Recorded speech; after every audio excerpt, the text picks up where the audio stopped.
Oge ruola mmeje n'ịbara ihe adịgo mma o. Oge ruola mmeje n'ịbara ihe adịgo mma o. Oge ruola mmeje n'ịbara ihe adịgo mma o. Oge ruola mmeje n'ịbara ihe adịgo mma o.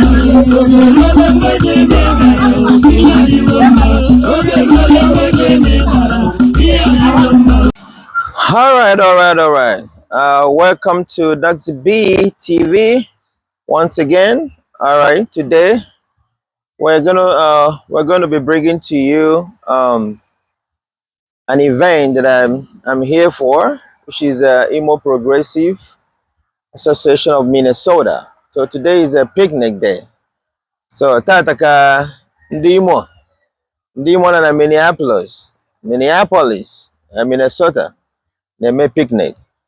Imo Progressive Association of Minnesota, in the short form of IPAM. So today we'll bring how everything went down today to you guys, and make sure you continue to watch this channel because I'm gonna be bringing you more stuff. Okay, and stay tuned as I bring you as it goes down today. Thank you, and please continue to subscribe, continue to like this my channel, all right, so I can always be able to bring you more stuff. Thank you for always coming to watch the Noxyb TV. About today, Imo State, Imo Juno. If I feel here, it's one year the way here. Again, Gina, Dalo, call your boy you see in the IPAM.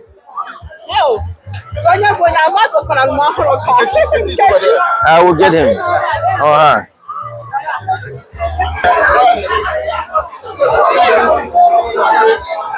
Hey boy, how you doing, man? Yeah. Well done there. Well done. The IPAM. Honestly, I don't want to jump on early. One them, take him in. Dalo.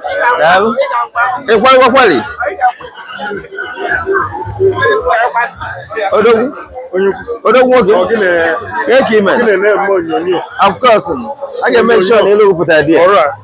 Make sure I'm one is in the IPAM now. I'm buying to join. My lord. Oh, don't walk in. Yes, you man. Dalu, Udo. I just want on this one. I got that one.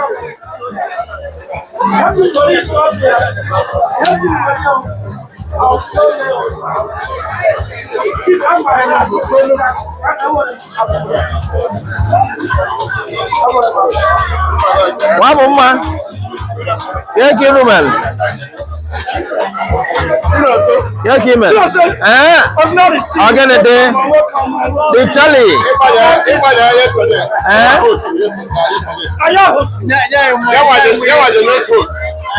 I know the next host. Okay, I got that. Can you send the IPAM ever? Can you send the IPAM?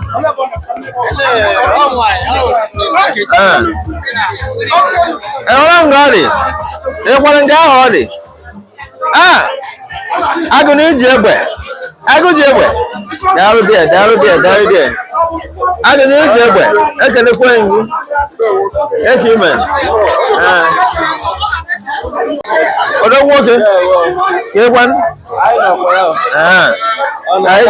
You're not number one.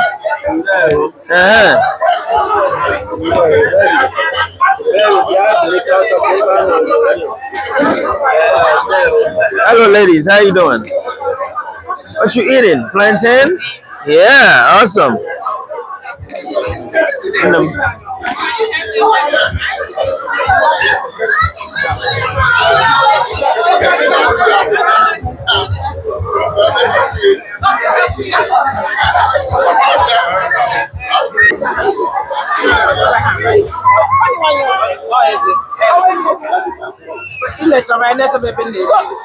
Aba ka magbulu. Aba ka magwogwo. Asi na onye dị ndụ ga na-atagharị ọnụ.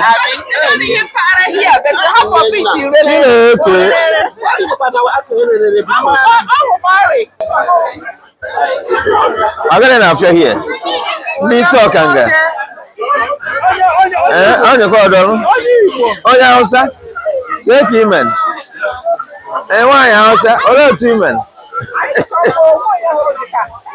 Efugo m na m. Abịara m. But if any nice, I didn't believe. Oh, is that this lady? How you doing? She look ill in there. How are you? I'm fine. Yeah. Hello. Down there, down. Yeah. Nam. Alpha. I did. You can man. Nice. I did what you want. Because when I Alpha get the final member. I'm Chris. Jamike. Asum kambia, what I'm on the TV, what I'm here. Man, I be la went out. So,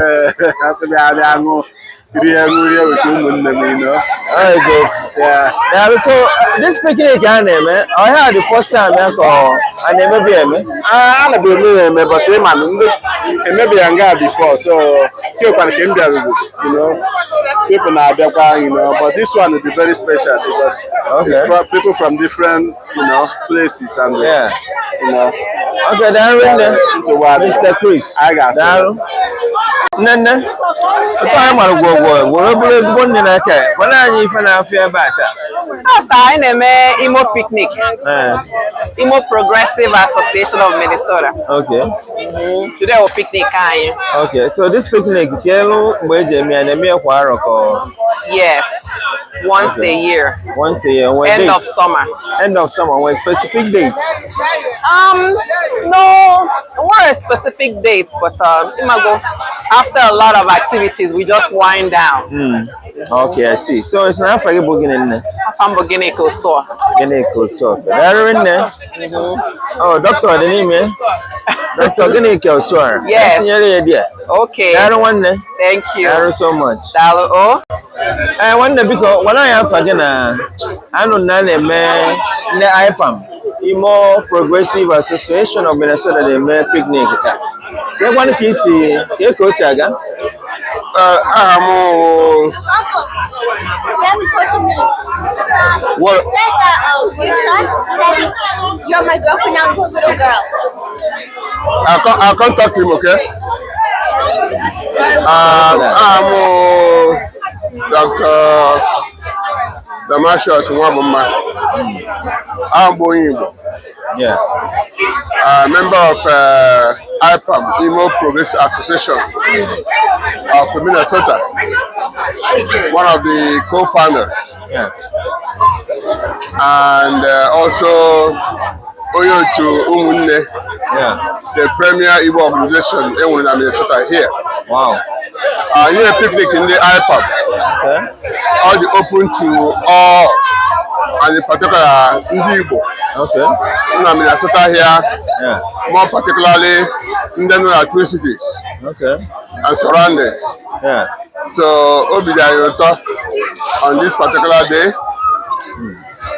where the weather is very nice, to welcome all and sundry to this event. Okay. Thank you so much. Yeah. It's a pleasure. Yeah, thanks. Thank you. I'm going because when I afagi na kosi aga ebe ata ni fa na eme Ambo Festus Agochetrofo. Ndị Imo nọ n'obodo a o Minnesota. Okay. Anyị ka agbakọta anwa aṅụrị abọtị na awụghị iru uju na ịta ahụ makwa na ekpe ego awa kpatukwe na eritu so ihe anyị nọta ahụ ihe ndị bekee na-akpọ picnic nke a kpọrọ ndị ikwu ndị ibe na ndị enyi abịa so anyị ṅụrịa ọ ya ka anyị na-eme and ahụrụ m na ọ na-aga ọfụma na-ekele Chineke maka ezigbo ohere o nyere anyị taa nyekwana anyị ndụ nye anyị ọnụ anyị ga-eri ihe maka enwe ndị nwere ọnụ enwe ihe ha na-eri nwe ndị nwere eri enweghị ọnụ ha ji eri ya Chineke gọziri anyị nye anyị ndụ nye anyị nri nye anyị ọnụ anyị ga-eri ya ka anyị sa gị kelee Chukwu anyị na ụmụ anyị zukọrọ nga taa na ndị enyi na ndị ikwu all over the state. Yeah. Ka anyị ṅụrịa kpọrọ Chineke mma Yeah. ma mekwara ka o si adị. Daalụ nne. Nke a bụ one ka a na-eme this picnic. IPAM bidoro kemgbe ihe dị ka afọ 21 na. Wow. Picnic a masị ihe awụ nke ugboro 13 ya na-eme ya. Anyị na-eme ya kwa afọ. Si mgbe a ji malite nke a bụ ka ugboro 13 ya ọ karịa otu ahụ akpa agụtanwu. Dịka mgbe m ji wee wụrụ onye isi n'obodo a aka m chịchara ọchịchị wee hapụga na Jenụwarị afọ a wee nyefee onye ọzọ. Okay, Darren. Yes. Darren. Thank you. Ya gazie. Good evening, no? Good evening. Thank you, man. Adekwa mama. Okay, because when I have Nana Okwagina, this Imo Progressive Association of Minnesota, in the short form of IPAM, Kansiwano. So when I need find a meta, then your post. My name is Ichie Nkeonyema. I am IPAM president. Oh, president! Wow. Yeah, and we are here today for IPAM picnic. Yeah. And this is something we do every year. Okay. You know. Okay. And then we invite people that are not just IPAM members to come and have fun with us, celebrate with us. So that's. All right. And one of the things we do today, or we're gonna do today, is to recognize the graduates, IPAM graduates from high school. So we're going to give them their checks, and that is a way to recognize them, to appreciate their efforts. Okay. So this IPAM, are you guys kind of inviting people like from all over the world, or I can't hear you. Are people inviting people from like Nigeria or all over the world? I don't think we're inviting people from all over the world. I don't know who is gonna come here from out of state or outside of Minnesota. Okay. But we invite non-members because when we do our IPAM day, we invite other members from other organizations. So when we're doing picnic, we also want them to be around and have fun with us, not just when we need their money. Right. So well, good to talk to you, Kiru. Thank you so much. Darren, you're welcome. Yeah. Well done, well done, well done. Oh, the TV guy. Oh yes. I'm on a TV and the man if I name what is.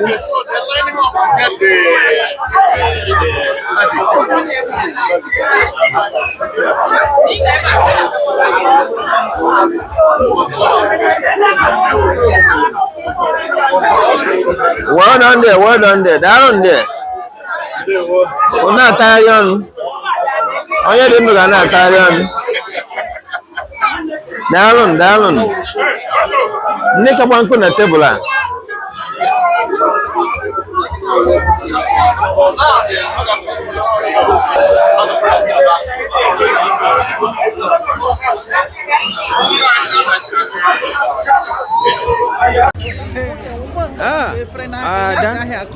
Oh no, Maka.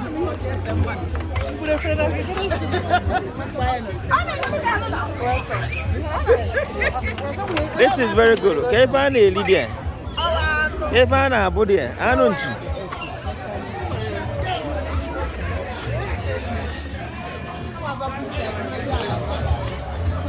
So as we can see here, I want to down another there. I know about it here. And also, I know one chicken. Hey, well done there. This is beautiful meat. Well done there. Thank you. Yeah.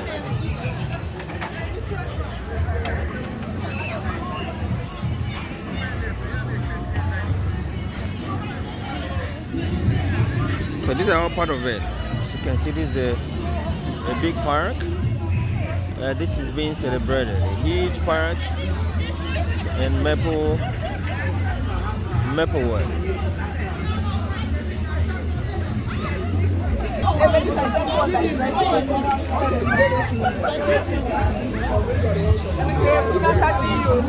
Anya kina man.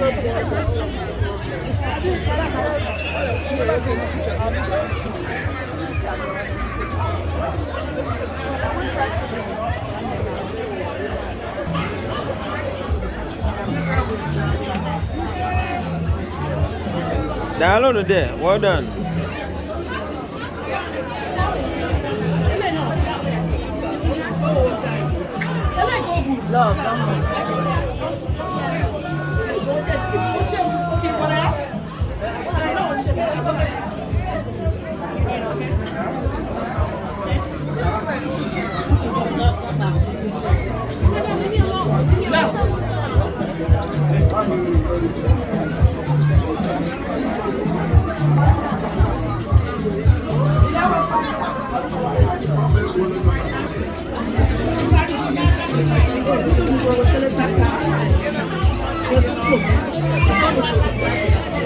Mbao, hebu zwana.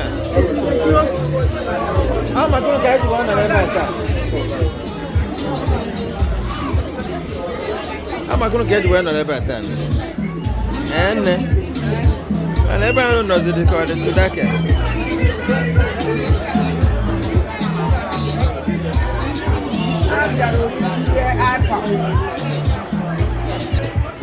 Ene ke kwanu kela fai.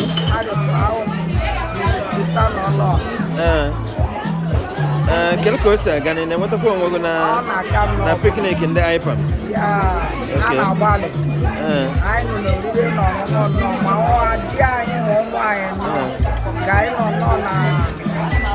America. Darun ne? Darun. Nem, get one. In a what a poor way. And I got off my. You take a one on in there and you all over the place. The queer rice. What hello? Eh, mamma, get one. Never the one way. You go one knee.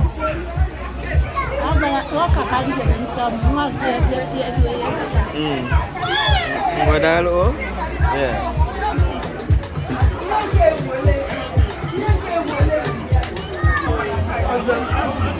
No, the economists does not make you master planner. They will see all those things. Most of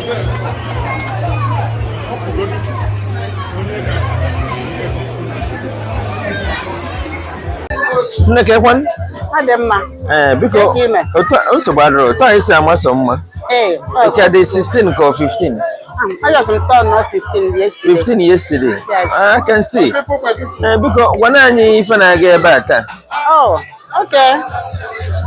IPAM. In Minnesota. Ụbọchị taa. Oro ohere a na-ekele Chineke. Anyị na-agbakọtara ebe a na-ekele Chukwu. Otu o si duo anyị. N'afọ gara aga, dubata anyị n'afọ a. A na-edukwa anyị ruo n'ọnwa Septemba.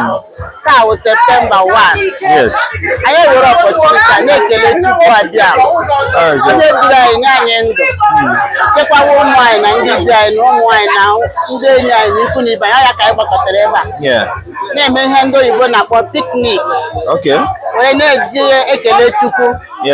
Na-atụ ndụ mmanụ na-eripụta ahụ ile anya ebe a gị hụ anụ ahụrụ ahụ gị hụ rice esiri esi gị hụ mmanya na mmiri ihe niile dị nyafụ nyafụ anyị na-enwe obi aṅụrị wee na-ekele Chukwu ka o dukwa anyị ruo afọ na-abịa abịa na mgbe ọnwa dịka ugbu a ka anyị nyekwa ya ekele ọzọ ya ka anyị na-eme n'ụbọchị taa.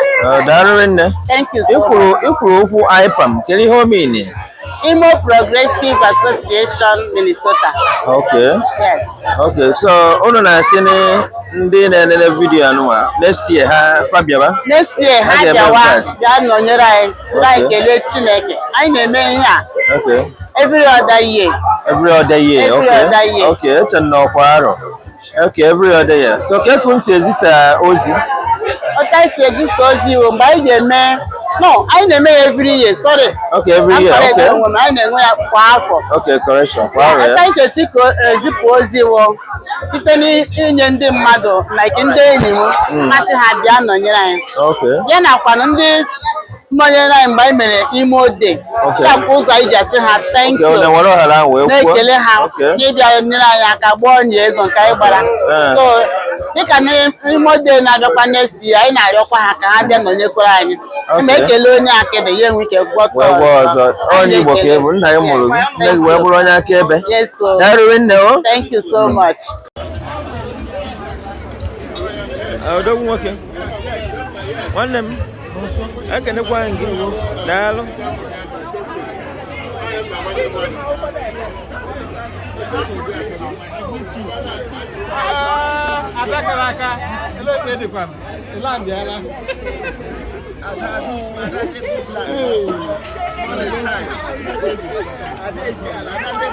aga ụmụ ya n'ebe nụkwa nwoke ike nne m kekwan udo ka ime elebe afụkwa nga ọzọ onweghị ọzọ biko letakwara anyị afa gị ahụ na ife na-arụ ebe a Papa bụ Chinyere Nkwọcha. So ndị IPAM na-eme their picnic today 2024. Yeah. So ha wee kpọsị ka anyị meelụ ha akara. So anyị na-ihe na fa anyị na-emebe a na mgbe anyị na-eghe akara. Na-eghe ji, na-eghe plantain. Ịma tu esi eme na be anyị. Makwa mbe, ma pọfpọf ha niile. A na-eme ha niile ebe a. So onye ọbụla na-agba azụ. Ya anyị na-anya n'ọkụ esi ya na osigolo ha. So ka na-ege ife a? So nke awa akara. Akara. Wow. So ị na-esiri ndị na-eme mmemme ife? Anyị na-esikwala ndị mmemme ife. So ndị na-eme ihe dịka party, ndị na-eme graduation, wedding. Dị ọbụla ụnụ chọrọ na chọọchị na ụnụ kpọrọ m n'igwe m akara igwe m 763 300 1902 Chinyere Nkwọcha. Biko gbapụrụ ọzọ. 763 300 1902. So mụ bụ Roslyn Nkwọcha, nwunye Nze Sagreg Nkwọcha. Ịchọkwara bụ na afọ otu mbụ Prestige. Ụmụ m si na-ele asị aka ji ekwu 1 na Minnesota. So no ya nwa. Daalụ. Daalụ nne.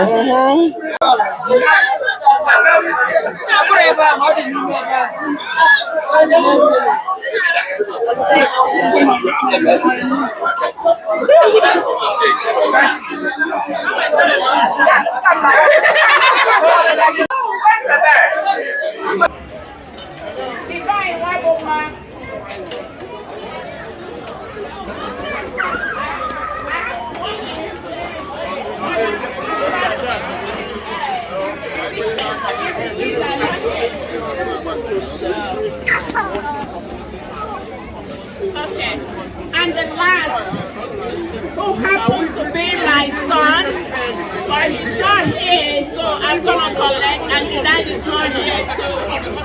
So I am receiving Chibo Eduputa $100,000 check from IPAM.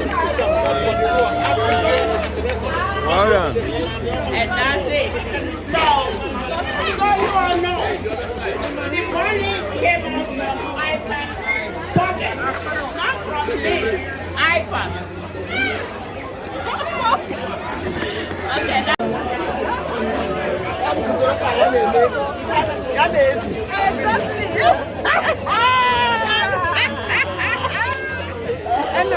You're not costly here.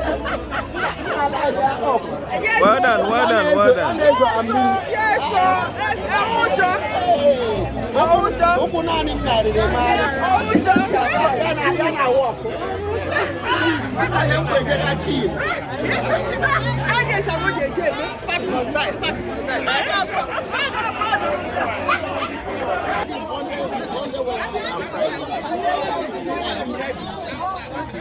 That's what we're on here. The IPAM picnic. 1st September 2024.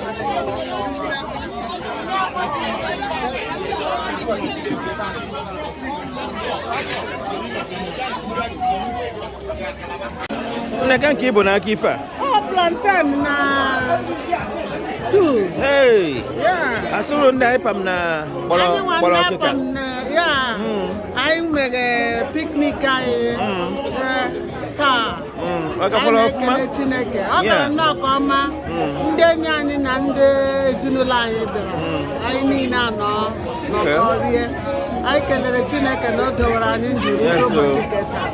Chineke ekele dịrị ya. Ngwa darịrị nne o. Daalụ. Ngwa ka chi fo. Amen. Amaka Nwachukwu. Asafi aba amaka wachi. No one never father. One father. One father. Yeah, one get him. That's no yana banana in Imo State. Can be one a treat for off, ma? Okay, and I want it. Okay. Afro Nyaf. I am a dog of ma. I don't know.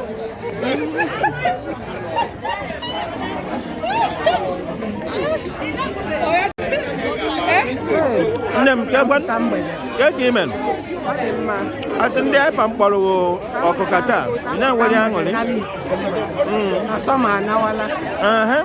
You're going to find your own. I go to teach or Capa. Uncobona, but why is okay.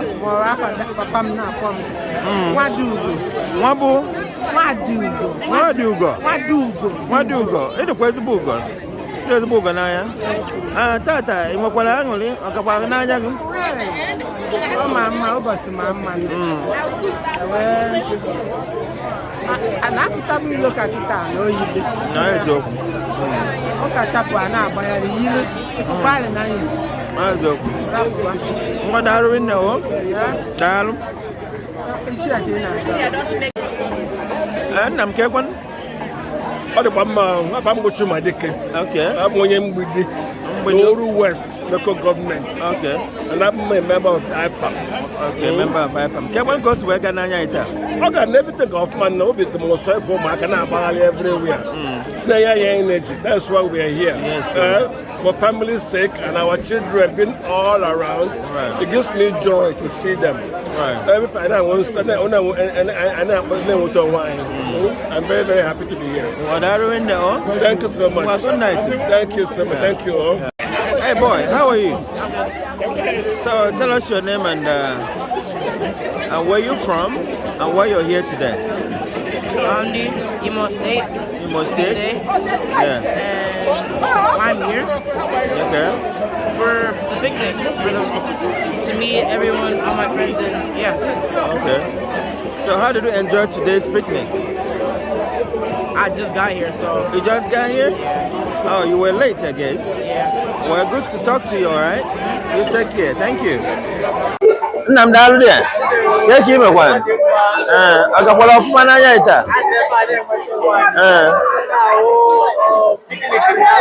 Yeah.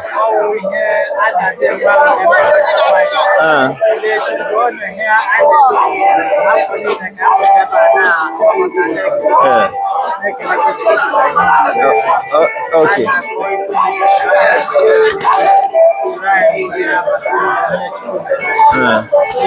Dalu, kenapa aja begini warna?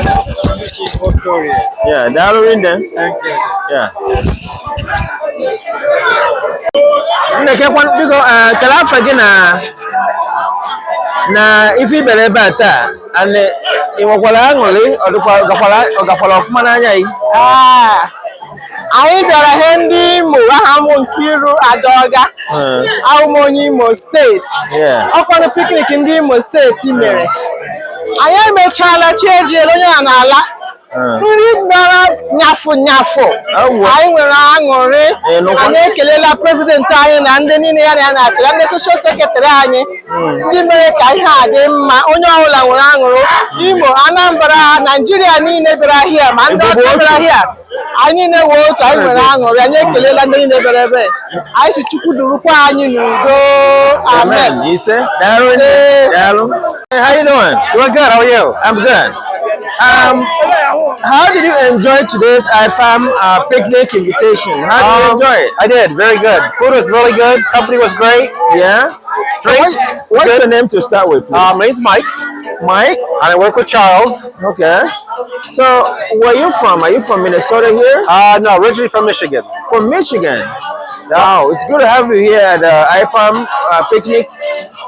Thank you, and I'm sure you're going to be here next year again, right? Most definitely. Thank you for having me. Thank you so much, Mike. Thank you. Oh, thank you. Hey, how you doing? Hi. What's your name? Chrissy. Juicy? Beautiful. You know you're beautiful? Okay, well, good to see you here, okay? Thank you for coming around. Yeah.